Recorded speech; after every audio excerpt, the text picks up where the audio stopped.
Learn with Duop.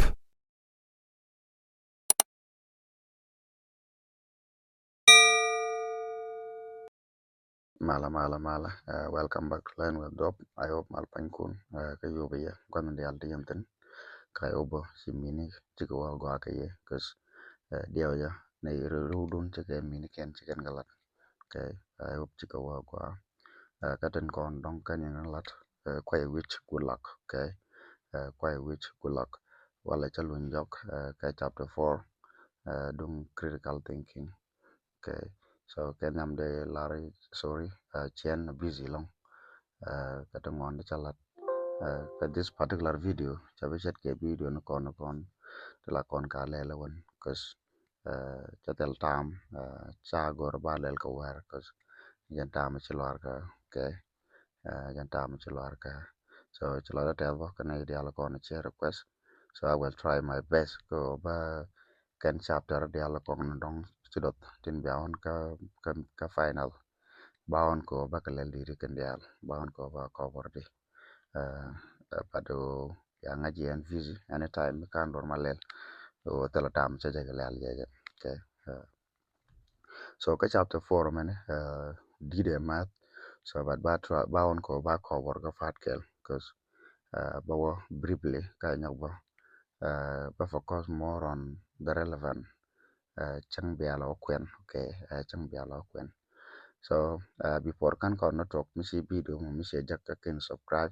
de lang ko subscribe join the channel kwanara kon support ka kwe share yana friend mudong kan channel kan yana jak okay kan yana jak so without further ado channel talk okay so raise out of four na mane bana meaning of critical thinking so bana which okay and then bana standard of critical thinking so bana which bana and then bana principle of good argument bana otrobo then bana principle of critical thinking so bana which bana and then ban a barrier to critical thinking language and then finally ban a benefit of critical thinking so ban language okay ban language so which our critical thinking ngulo do mona okay what is critical thinking so dara ma define ga do ba define ga mona because basically critical thinking lord no bas di sharagwa okay they think critically, all right? Kind of thing which come across. So these are along with them more. So basically, general definition of critical thinking no more. Simple term, okay? So critical thinking can be defined as a wide range of cognitive skill and intellectual disposition needed to effectively identify, analyze, and evaluate argument and truth claim. Okay, so a wide range of cognitive skill. I mean, uh, uh, uh, many cognitive skill to one. Okay, to go around or that ko argument kia ne truth by truth claim. So they evaluate, kada identify, kada analyze effectively. Okay, effectively. So it involves exercising skill judgment or observation because anything must come through. So be judge go am shit ke jena mo. Okay. Ka be observe ka do mo go. Si ba examine the bang ko tenene. Okay. So basically that's what critical thinking is all about. Okay. That's what critical thinking is all about. So and critical thinking a process okay she a one time thing a process ki a journey metana rede a journey mu lokon kodi whenever mu ko kon argument ki ane truth ko kon evaluate ba kon lok ko ba kon chop ka the most useful and helpful destination ka jan mu ko kon evaluate on whenever mu ko kon critical thinking so mu ko kon use da kon lok ba ko da kon reason to talk to the conclusion and they believe okay da kon lok da kon formulate ba okay da kon lok ba ne and critical thinking ba da kon lok da kon a reasonable and intelligent decision about what to believe and what to do da kon lok ba ko da kon lele da kon decision mo set ke jana mo da kon make because all the time mingeji, okay, mingeji lode gwa long, all right.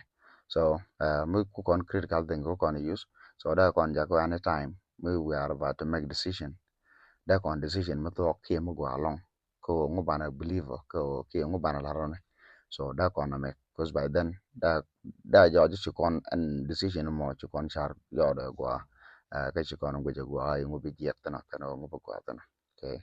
So kono no han critical thinking lo no be think clearly, be think fairly, be think rationally, be think objectively, ka be think independently. Alajin chaji la dor bo think je alajin jin karwado, okay. Bo think alajin jin karwado.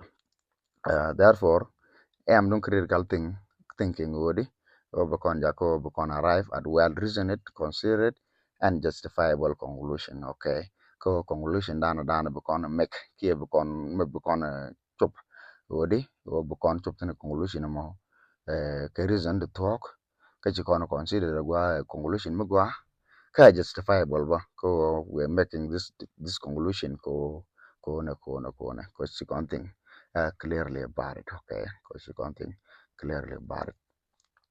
So, cha define in one and critical thinking. So, plus operating one. Yeah, but the purpose of this video, chain breaker and definition to mostly long. So, biaga kwen. I hope you all do because the important go kan ba ko on la jano ke wo definition me a definition nga ki nga sin ma define ne, so you better watch out bo, okay. But more briefly ka kan definition 3, okay. So when we chale John Dewey ki American philosopher permanent the critical thinking to define active, persistent, and careful consideration of belief or supposed form of knowledge, okay. Mulo no me could or belief, okay, ki any knowledge men chala jira ne wodita will be considered a go, okay, a knowledge more. Well, why do I believe this, okay. Why do I believe this ki knowledge me da authority be considered a go actively, persistently, and carefully, and knowledge me chet ka jana mo. So active lo no will be a go origin, you have to go and look for it and knowledge when you think about it, you talk didi and maka believe in it. Persistent load no simply all the time. Whenever you come across anything, you have to think about anything which you come across critically. Okay, Molono be critical thinking. Be used all the time.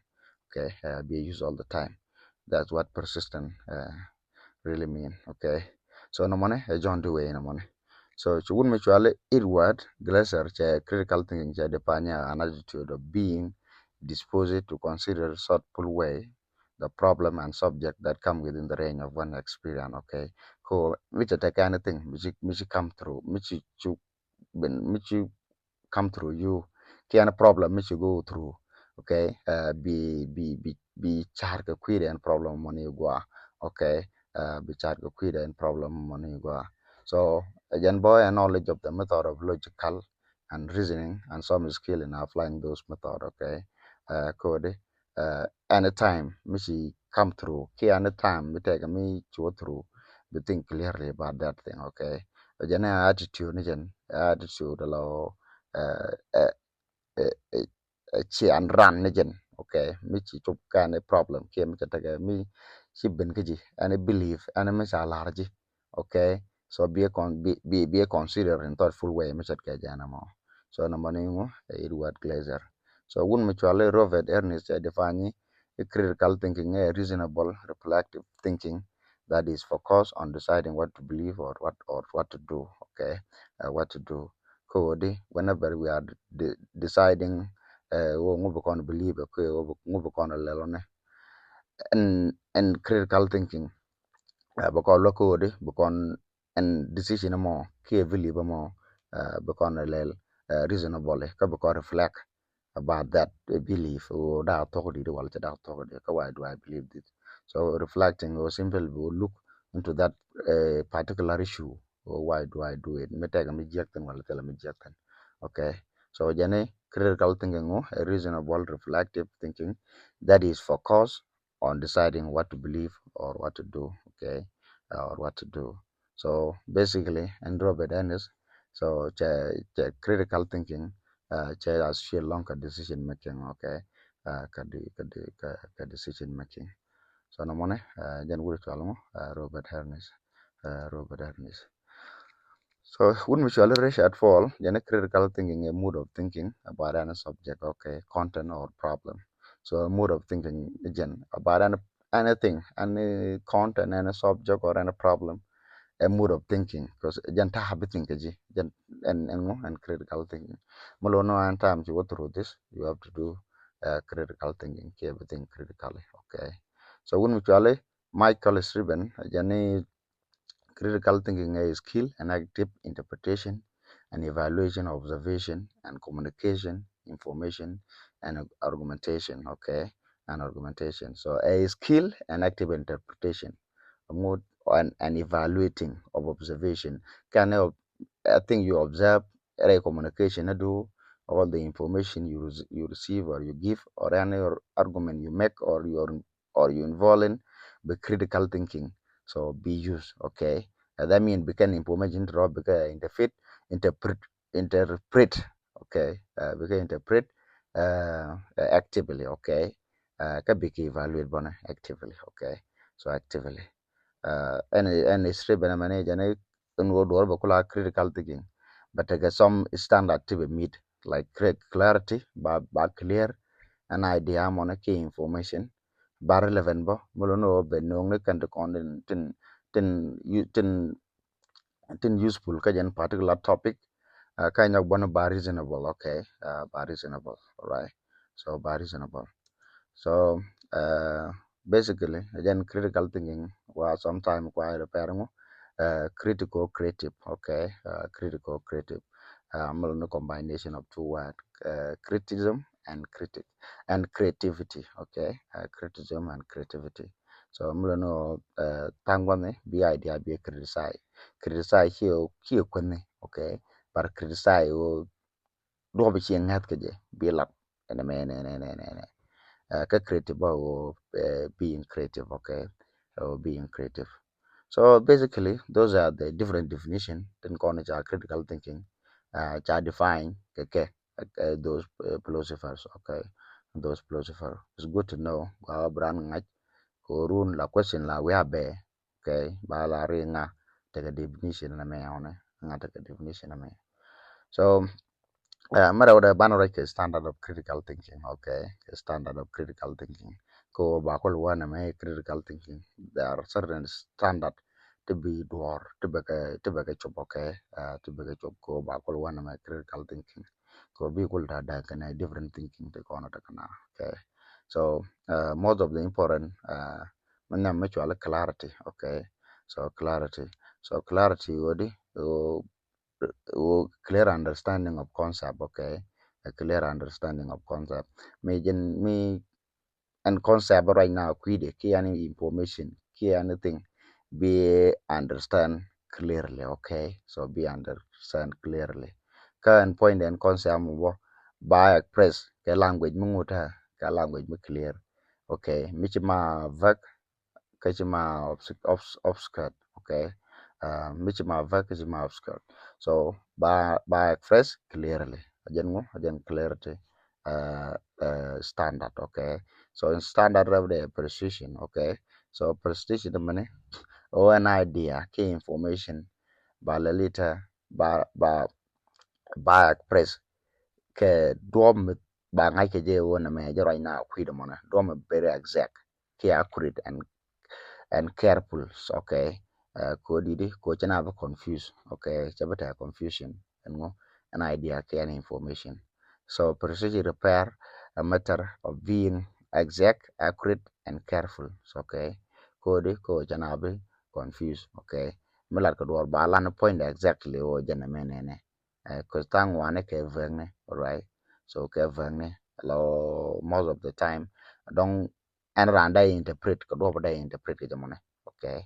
But ka san ko ba wana me critical thinking ba lat ka do mo gwa mo ba ngaji na me jalot ke jamone exactly, okay. So na mo ngo chala precision standard. So standard di hoden mo chala accuracy, okay. Accuracy simply para chara ga o da information da correct, okay. da correct. So code banara you ke information ngai ke information me correct ne ke cha fresh ka duop me correct. Okay, ka duop me correct. So decision based on wrong and false information will likely be result in distorting realities. Okay, kono na ko or by standard by critical thinking but you got accurate. Okay, but you got accurate no no but you got truth. Okay, but you got truth. So accurate word correct or genuine information. Okay, or genuine information. So it's starting standard one and which are relevant. Okay, relevant word can idea ne bigger connection. Okay, so big connection cham mi chrom kana malat ke chabalat. Okay, chabalat.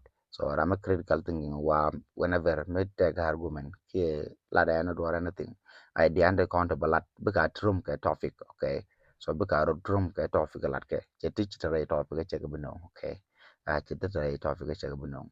So standard gradient consistency. Okay, consistency. So consistency or simply will be take the same idea. Okay, the same idea, keep the same opinion. Okay, keep the same opinion.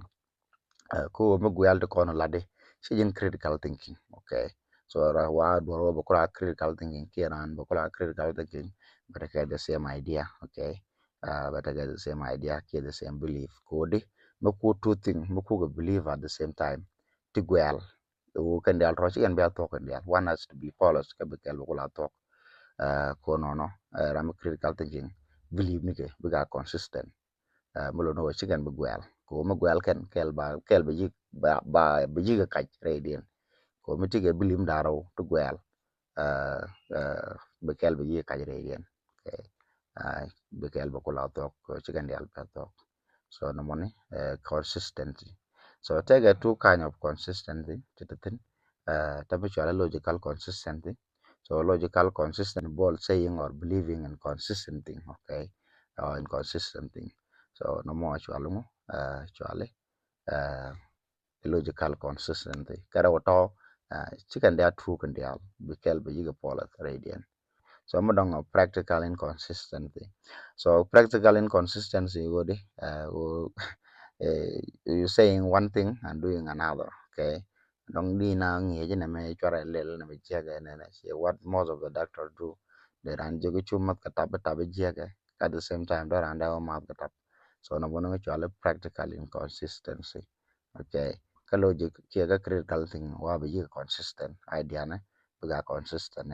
So these two things wa burama critical thinker baka avoid. Okay, so madong mo chwale logical correctness. Okay, logical correctness wa doro bokola critical thinking back correct logical. Okay, so back correct ki can believe ni ki idea no ku bigro can support. Okay, bigro can support. So when combination of thought are mutually supporting and makes sense in combination, the thinking is logical. Okay, is logical. Mulo no kan idea no ku. Okay, bigro can support logically. Bakola critical thinking karan ramichet kaya jana mo. So to think logically is to reason correctly. So therefore, we need to use accurate and well-supported belief. Ko bukon ko lang una, ko bukon ko la critical thinker, ko bukon ko la critical thinker. Okay, so standard borrow then, which are completeness. Okay, completeness. Ko anything you doing, be jo to mission ke jana mo. You think about it deeply. Okay, you think about it deeply. Mulo no shi ngai ke lo. Okay, shi ngai ke lo ke shi complete. Cherga manguta, cherga me large show the jagwame completeness. Okay, completeness. Where deep and complete thinking are more preferable than shallow and superficial thinking. Ko di ta dwar mi ci think about it deeply. Alo ci think quite along. Mi chat ke jano mo bitake knowledge burung tin. Bitake complete knowledge about it. But mi ci think ni jin ke superficially ke shallowly lao kini what different. Tel tung wanda bangai tin mi chat ke jano mo. Therefore, thinking wa better when it is deep rather than shallow. So kakujimo wa whenever to be a critical thinker, you have to have deep thinking. Okay, deep thinking. So standard dong fairness, okay, fairness. So I'm a critical thinker. So be yiga fair, okay. Ba often mind didn't, okay. Melono be mind ba often to different idea, okay. By often to different idea. So no man chual principle fairness, okay.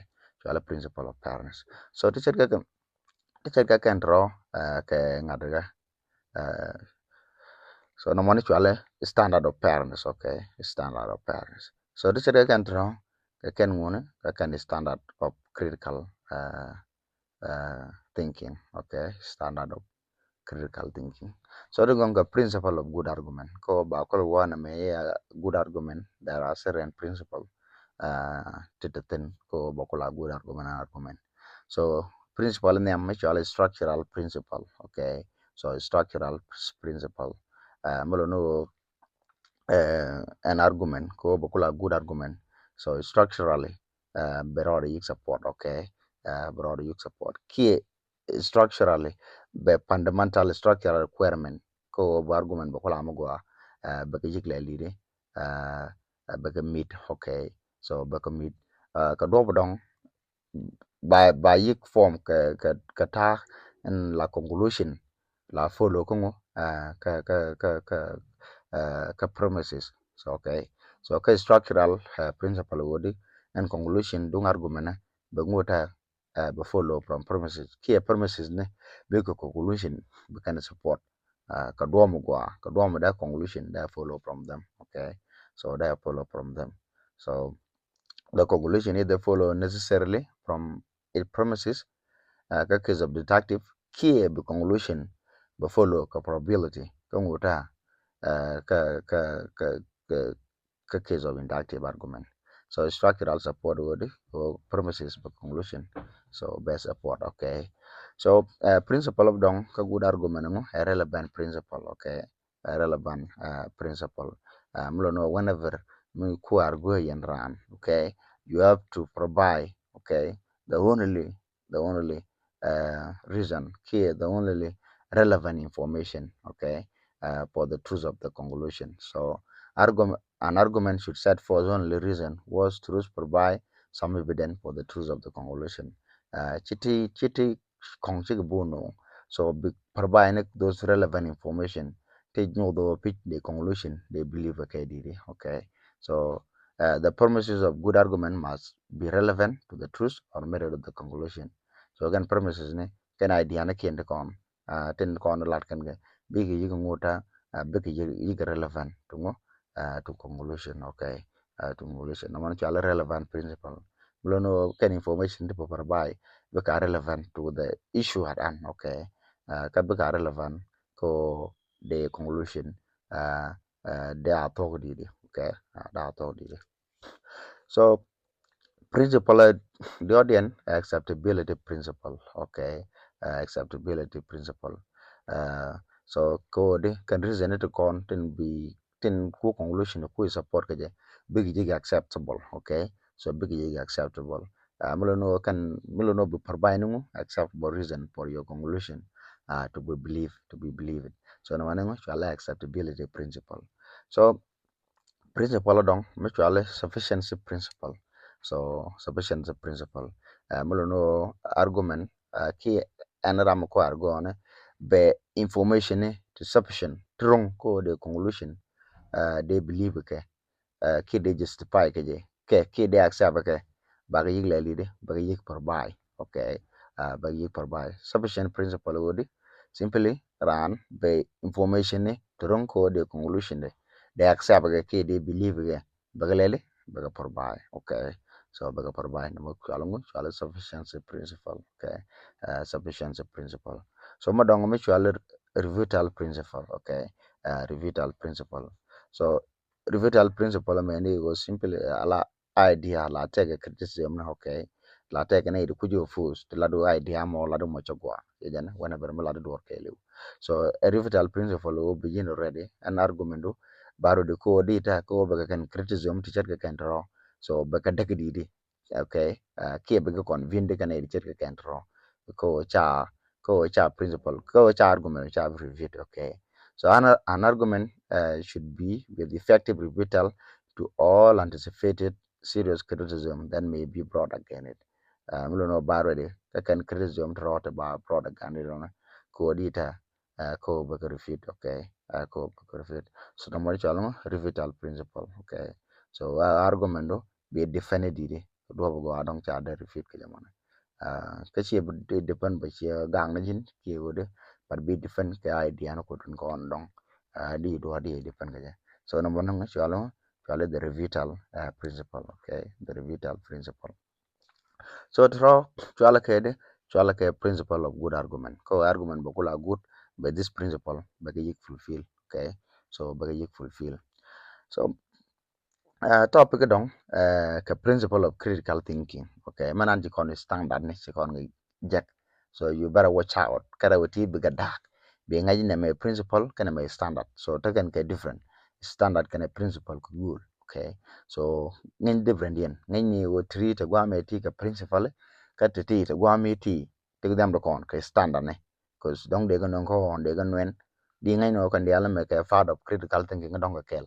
They're two different things, okay? The conga is standard, the riga principle. So make sure that you know the differences, okay? So the differences. So principle of critical thinking, actually plausibility principle, okay? Plausibility principle.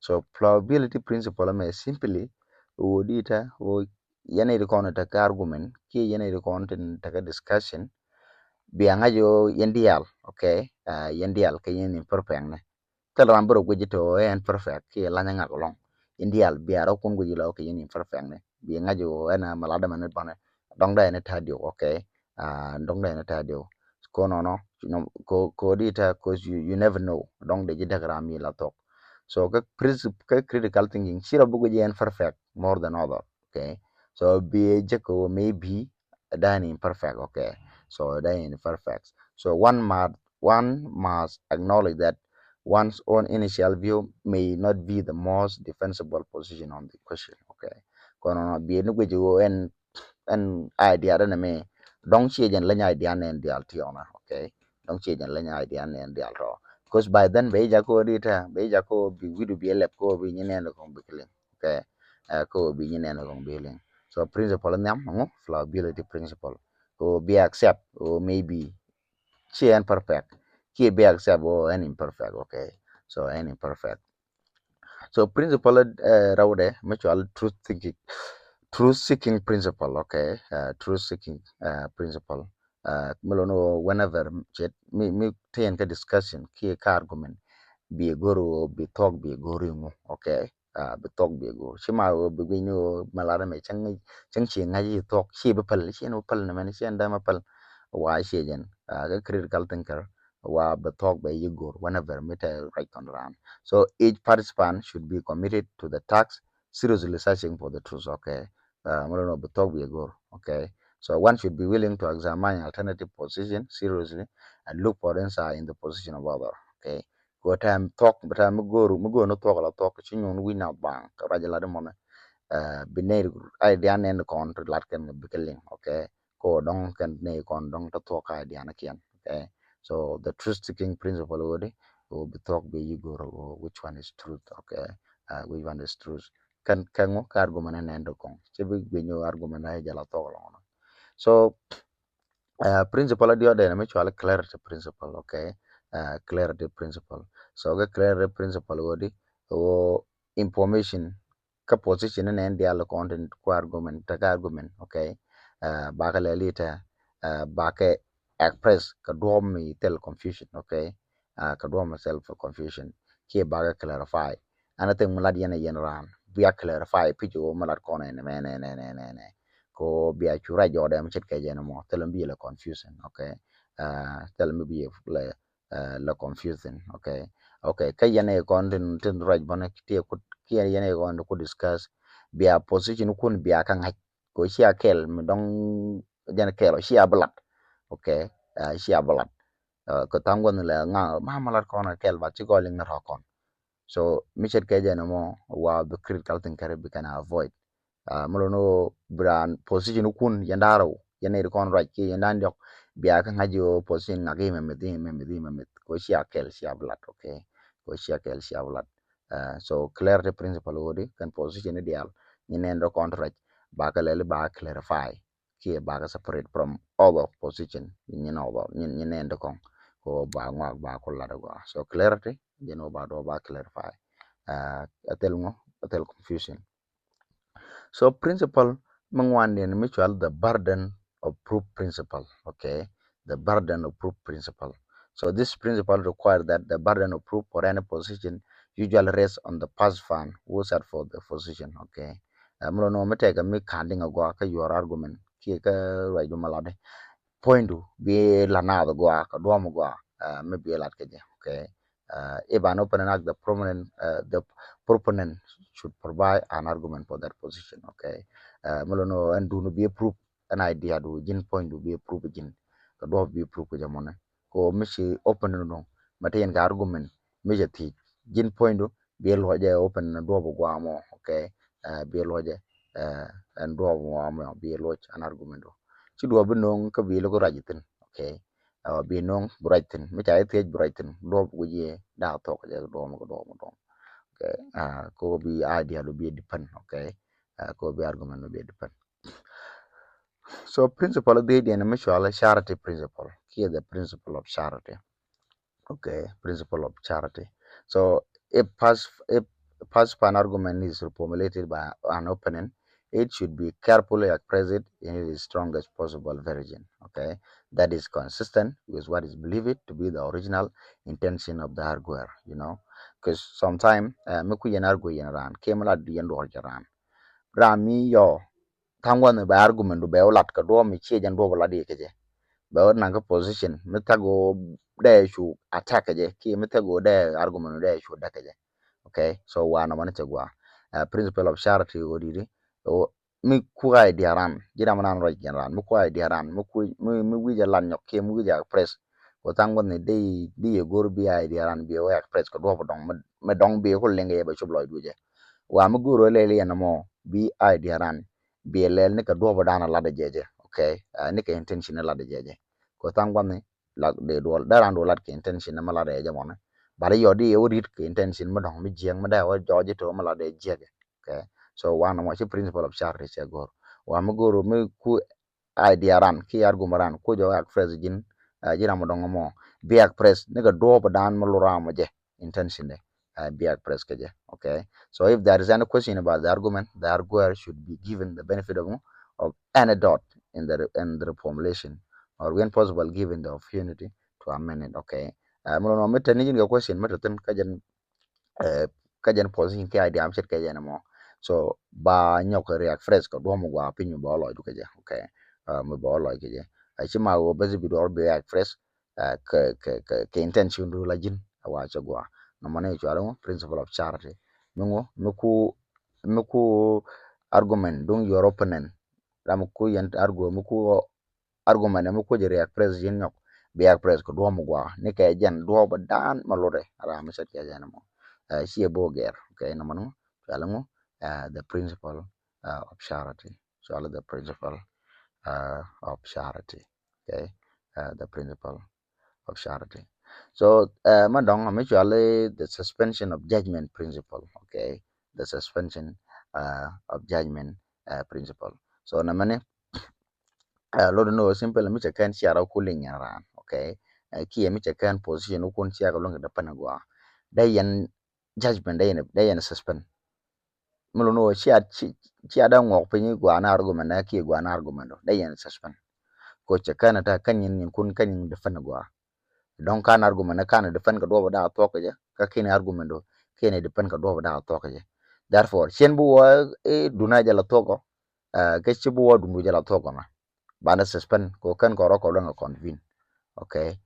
Kan ko ro ko lo convene. So this principle require that if no position is defended by good argument, or if two or more positions seem to be defended with equal strength, then one should suspend judgment about the issue. Be issue la diena be suspend. Okay, ko kan yero cooling ki kan yen ga defend ga dobo ga den ga defend ga jamana kana yo yima med go be a mulel be a suspend and judgment. Okay, So me suspension judgment if practical considerations seem to be required, a more immediate decision, then one should weigh the relative benefit or harm connected with the consequence of suspending judgment and decide the issue on those grounds. Okay. So me dong me take me go and issue more dong de lel kapep. Okay. Bia bia bia look into minimum commission corner suspending what I jack and what I go out on was problem can a man so bia nyok so me chia be decision be to make based on those ngadaka the judgment ke based on those ground me chia gwe ngoda yara me chi kono suspend ka ngoda gwa tano ne ka all this can be me chia gwe tano be decision be akulo make. Okay. uh, if suitable evidence is so lacking that one has no good basis for making decision either way, it may be quite appropriate to suspend judgment code metal evidence to talk to go uh, to the decision they make okay ka kan to kon cha evaluate then wada wrong boda go along but they suspend and judgment. Okay. The judgment they suspend until that evidence to talk to our to the decision they could make okay. Okay. To the decision they could make okay. So the suspension of judgment principle would or Mr. Kan teleposition which are dependent on talk can you roll convene kan ran argument kan ran longa depan ka duo mo ki argument ko ndial ki idea ko ndial to sia ka longa depan kan dial ka duo mo tok kalau tele me cha da gradient wa da yan suspend da yelo guru kwide nyoko mo set ka jan mo until chia duo mo mo da yan disi lo me ke je chia lo jak da yan disi ko lo me so na mo the suspension of judgment principle. Okay. The suspension of judgment principle. So the last principle ke principle ja mutual resolution principle. Okay. Resolution principle na mane wo dong da yen argument dun ki idea dun ki anything melali na da yen resolve. Okay. Da yen resolve. So an issue should be considered resolved if the argument is structural sound, is relevant and acceptable reason, provide sufficient ground to justify the conclusion, and include an effective rebuttal to all serious criticism or the position it support. Okay. The position it support. So resolution principle already issue they consider which are resolved whenever mingo structural may sound. Okay. So may sound and issue more can make a relevant can acceptable reason we can quite use on a co and relevant ke information din kon ke o by belief relevant can acceptable reason ka reason ke relevant ka acceptable. Okay. Kama kwe sufficient ground to the conclusion they could justify ke me check provide. Okay. Kamingo me mit effective rebuttal kango ga criticism ne mi ga stand kan criticism di al kon ja kam ja nongo kwide en mi ga issue mi ga jana mo wa de consider shango it are resolve. Okay. It are resolve. So the resolution of principle would simply quite resolve issue lo jan talk dora. Okay. So tro chuala ke principle of critical thinking. Okay. Of critical thinking because dark and standard of critical thinking. Okay. Dan kan standard of critical thinking. So topic dong ke characteristic of critical thinker. Okay. Characteristic of critical thinking. So chana basic trait of critical thinking. Thinker chana we train it and con takaran median critical thinking to that takaran manam wa critical thinking ne kia thinker ke honest ni. Okay. They are honest with themselves. Okay. They are honest with themselves. Ngay kan mo quick ne ka ngay kan o tag limitation gwa menene so chik ngai kana bo de ta kai ro kan ngo kan critical thinker misi ta ke mistake misi make la jang the okay I make this mistake. Okay. Kala jang ji tel chen te dial chen ngaji long te to ko jaga ta ngaji so wa kan ke on ne with themselves. Okay.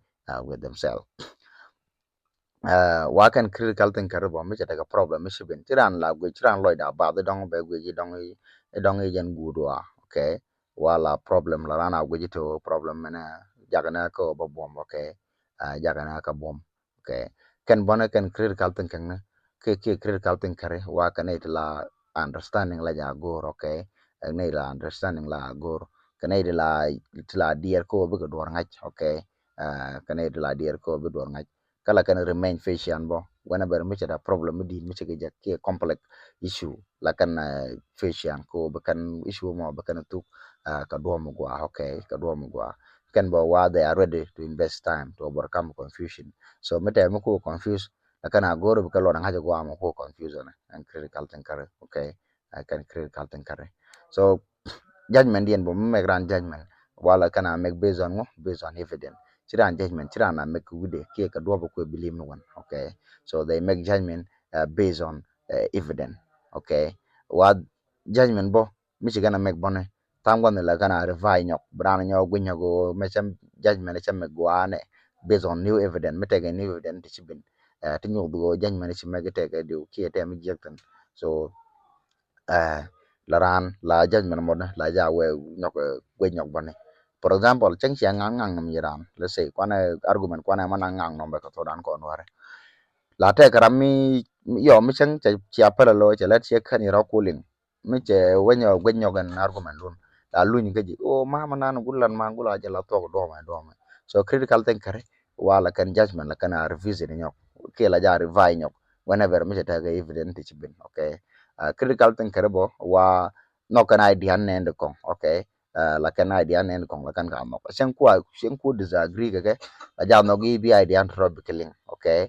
La jamo ge bi adi antro bikali san ko disagree ge, okay. So no mona ne che trantro ka critical thinker, okay. Wa kan bo they recognize that extreme view set ke political view ne, especially conservative or liberal la kan aje ka seldom correct. So chikaran block and bedur ge be kan ka avoid, okay. So be kan ka avoid. So lakan restrain bo lakana practice ka nguda ka feeling ne ken laran feeling na control wana bar mala do bi feeling no bi control ko feeling tango ne la ja ja ko shimana la ke shebling ke be ja ko be decision be make decision mo me self decision. So ne critical thinker la kan feeling ne la kana control, okay. So la kana control ka la kana think before they act, okay. So mala do she decision she will make based on your feeling ko feeling dan emotional feeling tangwa dai jaga make a decision meje. So rama critical thinking wa che decision che a make based on feeling de, okay. So la ko na char kana na ak, okay. Kana na ak. So trona chal kede the trait of critical thinker ko rama critical thinker but I can trade it can draw, okay. So trait of uncritical thinker ramishma critical thinker. So trait ken wodi lakana gwaji ngai kenti dial, okay. Lakana gwaji ngai kenti dial chang chiran ti dial ngai la ja gwaje you know more than you do, okay. So they believe they know more than they do kana chere kan critical thinker la na gwaji tele limitation kala kana gwaji to animal adamane ajan gwane tele iro reten, okay. Lakan problem kan an critical thinker lakana gwaji jan gudwa, okay, ke threat, okay. Lakana gwaji threat, okay. So can chika fish yan whenever me ta problem shi jakki an complex issue me chiran jet chiran la fish yan la na dear long, okay. Ka bi jin be shwa confuse it kacha kacha effort me dong da barare problem mo she bele make, okay. Be chu tene lo ke problem me ni gorno batane ne ngofungu cha do mo gwa me dong da problem da overcome ga she bele gor, okay. She bele gor wakan ban la kan judgment. So la kana make based on their ego, okay. Kia based on their feeling mamago mone ajan bi judgment bi me ko kwide mone here wo bi shar kwide but o no lo duje bi winyo jan judgment bi make, okay. Jan judgment bi make. So chicken idea nen gong chicken gur no kana idea na kien kana cherga country, okay. Mi chang rai ram nong bo chicken aten yin chicken a pay ko je kana gong na ken ke je kana len kana gong ko ka ka ngai ngwane. So teacher again throw kango ka trade of one critical thinker. So then mình ko kon ga compare key intellectual trait of critical thinker and the relevant tin well ke they je critical thinker they are fashion drive for clarity precision accuracy but uncritical thinker she can teach can draw she can take, okay. chicken da an critical thinker ko ngone kan clear ke precise ke inaccurate okay in addition to this critical thinker sensitive to way in which critical thinking can be skewed by egocentrism. Go take egocentrism. Egocentrism, man, the critical thinking, they all later, they is skew, they is distort, okay, they is distort. But la critical thinker, like an agujo, namani, critical thinking na chabe distort, okay, but uncritical thinker, na, you can care, okay, ko can, uh, uh, ke egocentrism, okay. So critical thinking bona they are skilled at understanding, analyzing, and evaluating argument. But critical thinker ke chicken door chicken a go to become a lingo go ke chicken argument bo chicken a evaluate go okay chicken a evaluate go critical thinker ko ga reason logically kala gan conclusion la kana draw based on the evidence. But critical thinking chicken ke logically ka conclusion din most of the time chala laba supported argument ko chicken are based on evidence, okay, chicken are based on evidence. So mo dong critical think kare work intellectually honest with themselves can id let rock and talk ngay can talk then, okay, mulo no ngay ran limitation ngay ran manan ta du kaje ka ngay ran ay shente di ala shen ngay but uncritical think kare chang ngay ran te ko nan jo ngay it kuji la ka ignore, okay, la ro ka ignore bro ro ka ngay te dial ke bro ro ka ngay te dial. So critical thinker ba bo la kan idea nen kong la kan galing, okay, la kan galing chang chang chicken mo ki chang chicken ngat badan critical thinker. So chicken gor brana idea nen kong brand kaling, okay, chiran gor brana idea nen kong brand kaling. So uh, critical thinker bone believe in like an based on fact or evidence.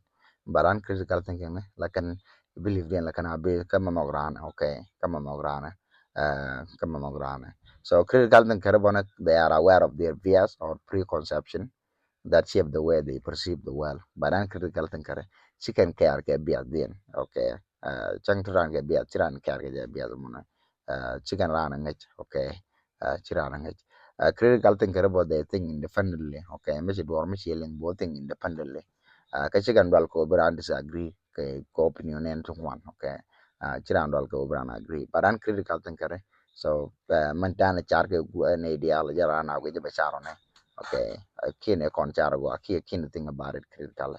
So and critical thinker bon ke intellectual courage to face and assess per idea that challenge even their most belief, whereas uncritical thinker chicken care ke jena mon, okay, they fear to resist idea that challenge their basic belief. So ram critical thinker chang a belief madong da mangade da je challenge la ja gori wo be la lita be a fees, okay, be a fees ki be assess fairly but critical thinker chiran cha gori je be linga no mo ko kwe mangade ko je challenge, okay, ki kwe mangade ko challenge. So finally critical thinker ram talk la ja gore, okay, ram talk la ja gore despite the obstacle or difficulties.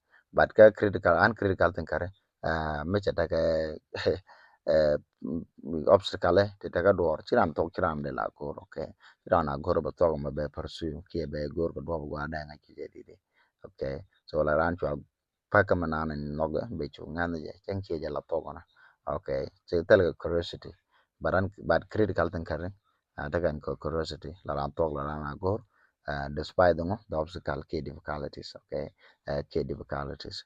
So ma dong a barrier to critical thinking, okay, barrier to critical thinking ten kono daran fin no brand think critically, okay, ti daran fin no brand think critically nam tama chali egocentrism ten.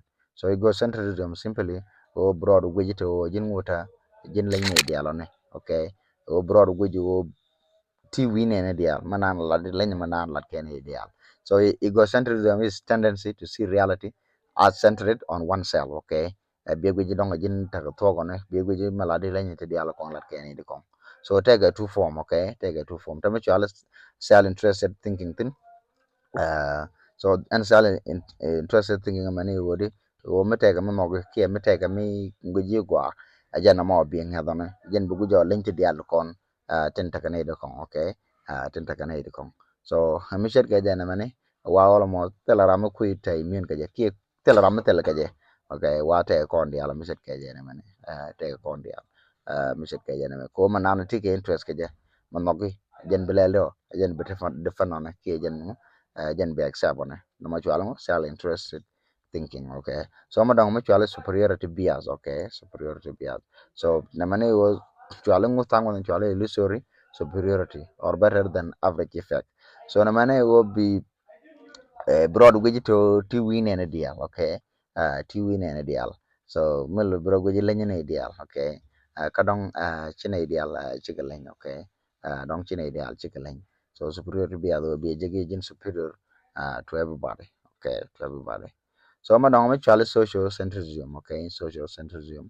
So in many it is group centered thinking and it can hinder rational thinking by focusing a civil group. O be agwaji ye yen group mo dong ye line ideal on okay. Ye dong ye line ideal kan ngi wana mo okay. Dong ye ideal dong ye line ideal kan ngi wana mo. So take a two form. Tamutual group biaten. So na mane o be agwaji group dun um ke nation dun ke tribe dun jen tribe go hana jen ke lane ideal okay so na mane tega ne ideal rana go je dorian je lane do ideal ko goyo ne ke jen doro ko ta go so en mi chet ke jen me ke group ya zamane wala kona la to wore shar da ne me ngur kono kwa ngur kon gada so la chwa te ge ke lo dora jen doro go jen doro lane ideal ko goyo ko do me ne so na ma chwala group yes okay chwala group yes so ma dong type bara dung sociocentrism ama chwala conformism okay conformism so conformism meaning compared to our tendency to follow the crowd unthinkingly to authority or to group standard of conduct and belief manana dong culture ki anything manana lel kene to be follow sen ku jilo bo sen kini char kuide but we follow ne je ko kwaje follow kan di group di alto kini di alto ama chwala conformism okay conformism so mendong mutual unwarranted assumption and stereotype. Okay. So unwarranted assumption meni go bukrand or ngat metal proof. Okay. Metal proof. Ngat ne bang simply. Uh, tele proof no money. So no money wa daji pino bijini mo. Bijini critical thinker. Okay. Bijini critical thinker. So mela you believe something to be true without any proof or conclusive evidence okay okay assumption no more so ma dong ma chala relativistic thinking okay relativistic thinking so relativism is a view that truth is a matter of opinion it is the strongest challenge to critical thinking na mane why strongest uh, challenge to critical thinking kodi and relativism can and go do about talk simply a matter of opinion okay opinion not to good okay can tell talk mo kwa cholo talk okay yen tell talk mo kwa cholo talk tell standard ko ba wana me talk therefore talk ko depend ko ngoda karamo okay mela talk ji mela talk based on our opinion tell me cholo talk but talk based on opinion rami mi jani talk je and me ani talk so no mane wa very challenging to mo to critical thinker okay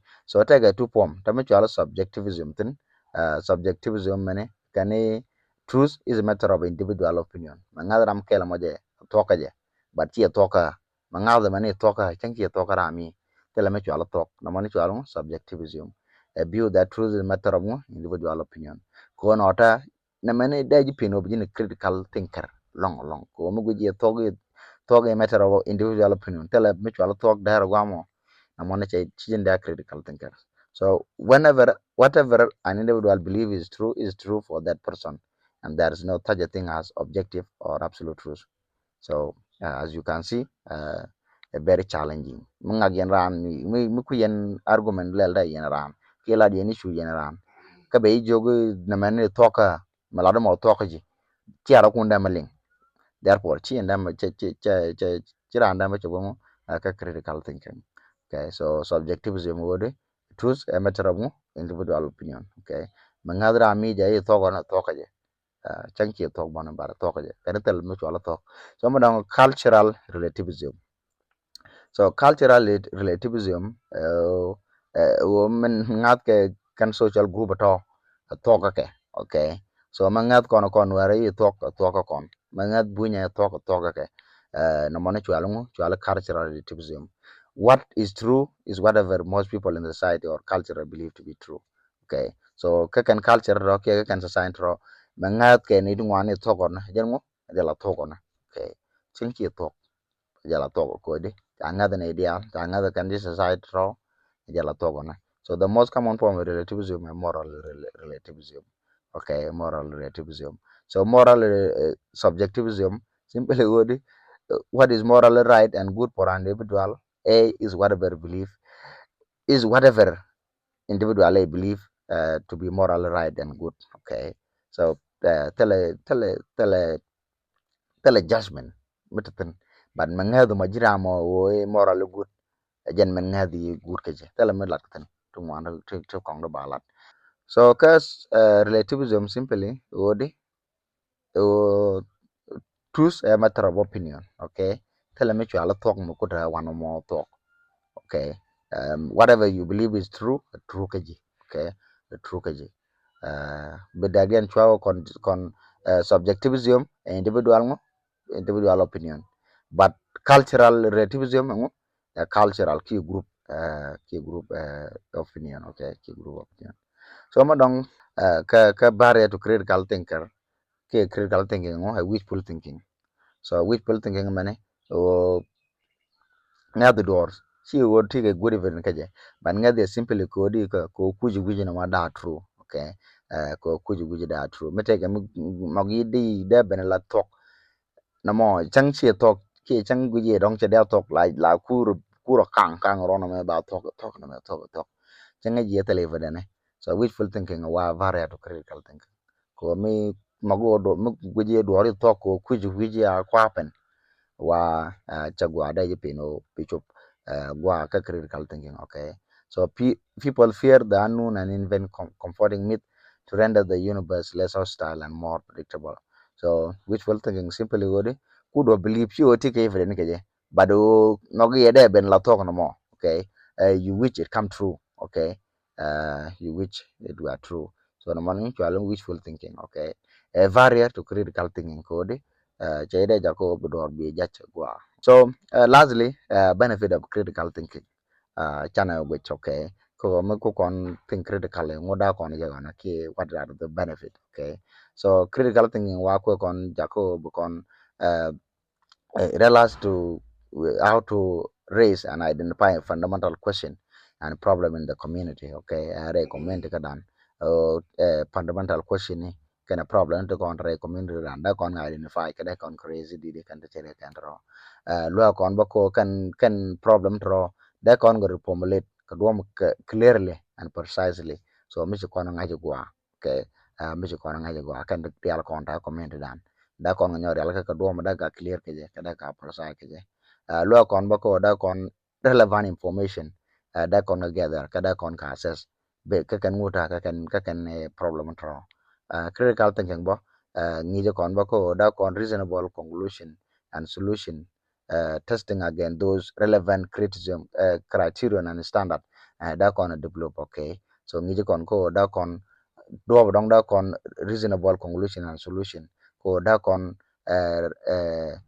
criteria ke standard chere kentro da kon develop. Okay, da kon develop critical thinking mun ni kon ko da kon open mindedness ne bolo no da kon nyin biu ne ndi al kon ten right kon ke an biu an person biu da kon ling open mindedly. Okay, ja kon ba ko brand assumption ne bo brand assess. Okay, brand assess so chere kentri look critical thinking. So lo kon ke therefore critical thinking cause mugwa abong mugwa mi che jaga shiando na je gambo ka kan decision dia lo kon te laran ka mek. Okay, mi che pil che da charo bro ngap ko dia ngaji no mona che end of life. So thank you very much for watching this part che lo da hopefully ba lo dun so kama kan o lo dun ya ju te comment section gwa mo thank you che lo da ke je bo ko chi en official che alip cái gì chẳng mà sẽ là busy cái time gì mà so I will try my very best ko bo topic ni dial kon kan kon cover so bagatuk. Okay, so now children they can get policy. Okay, policy both in soon. You know, going to work and policy. I will go there soon. So thank you. Share it with your friend. Don't forget to like, comment, share, whatever you feel like. Can do to your comment section. Until then, bye.